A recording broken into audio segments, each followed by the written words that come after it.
Si Roberto Tanyag lamang ang ama mo.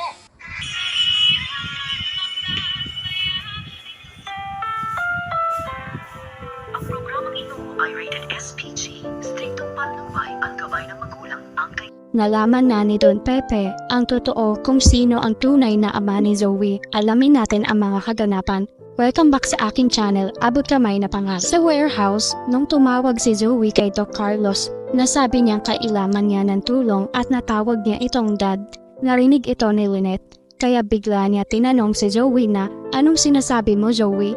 Nagulat si Zoe nang marinig niya ang boses ni Lynette. Bigla naman dumating si Doc Carlos kaya tinanong niya si Lynette na kung bakit hawak nito ang cellphone niya. Sinabi ni Lynette na si Zoe tumawag, kailangan daw niya ng tulong. At tinawag kanyang dad. Bigla nag-alala si Carlos kaya kinuha niya ang cellphone niya kay Lynette at sinagot niya ang tawag.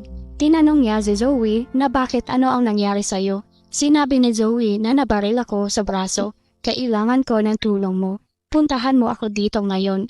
Isisend ko sa'yo ang address. Mamadali si Carlos. Binaba niya ang tawag at maya-maya sinabi niya kay Lynette na wrong number daw si Zoe.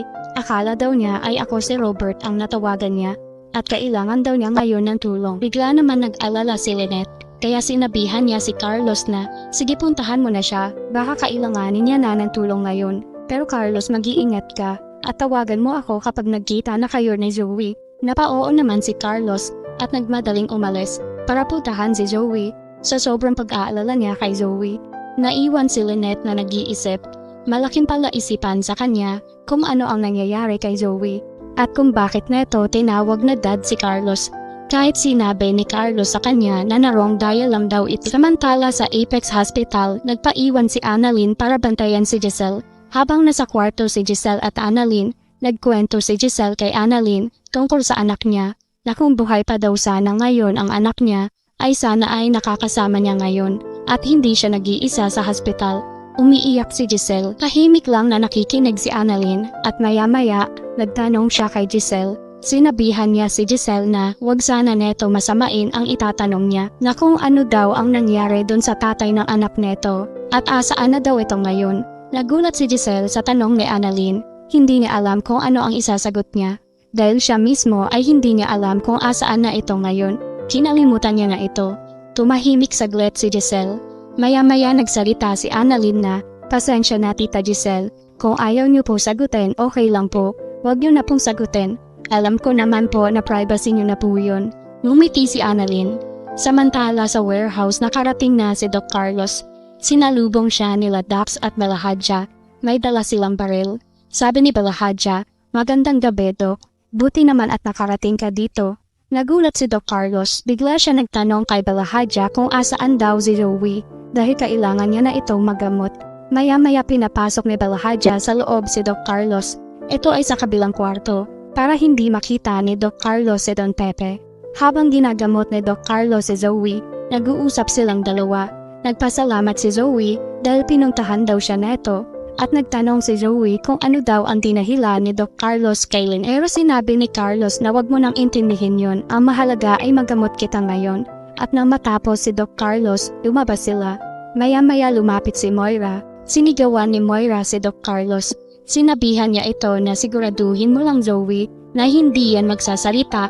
Baka ilaglag tayo niya. Sabi ni Carlos, "Nagpunta ako dito para gamutin ang anak ko. Hindi para makipagtalo sa'yo, Moira." Nagalit si Moira. Sinabihan niya si Carlos na hindi porket nagpunta ka dito para gamutin ang sugat niya ay matatawag ka ng dakilang ama. Nagalit si Carlos. Bigla niya sinampal si Moira at sinabihan niya si Zoe na kriminal ang mami mo, Zoe. Nagulat si Moira sa ginawa ni Carlos. Bigla niya sinigawan si Carlos at tinutukan ng baril. Bigla naman umawat si Zoe. Sabi ni Zoe, "Tama na mami. Ano ka ba? Buti nga at tinuntahan niya ako dito para magamot ako." Maya-maya tinawag niya na dad si Carlos. Sinabihan niya din ito na tama na, huwag na kayong magtalo. Ngunit napipikon na rin si Moira kaya tinutukan niya pa din ng baril si Carlos. Umiyak si Zoe. Hinawakan niya ang braso ni Moira at sinabihan niya si Moira na, "Mami, parang awa mo na. Huwag mong papatayin ang tatay ko. Bitawan mo yung baril." Binaba naman ni Moira ang baril. Samantala sa loob ng kwarto kung nasaan si Don Pepe, nakikinig ito sa pagtatalo nila Moira, Zoe at Carlos. Pinipilit ni Don Pepe tumingin sa maliit na bintana. Hindi niya makita kung sinong lalaki ang nasa labas, kung sino ang tatay na tinatawag ni Zoe, hanggang sa narinig ni Don Pepe ang sinasabi ni Moira kay Zoe na wag mo siyang matawag-tawag na tatay dahil si Roberto Tanyag pa rin ang tatay mo. Kaya hindi mo siya dapat tawaging tatay, Zoe. Nagagalit na si Zoe. Sinigawan niya si Moira na kay Doc Carlos pa rin ako nang galing. Tatay ko pa rin siya. Dahil kahit anong gawin mo, dugo niya ang nanlalatay sa katawan ko. Kaya wag mo siyang papatayin dahil siya na lang ang buhay ko. Siya na lang ang nahihingian ko ng tulong sa lahat ng problema ko, Mami. Sobrang pagod na ako. Hindi ko na alam ang gagawin ko. Kung ikaw kaya mo mawala ang lahat, pues ako hindi ko kayang mawala ang mga importanteng tao sa buhay ko.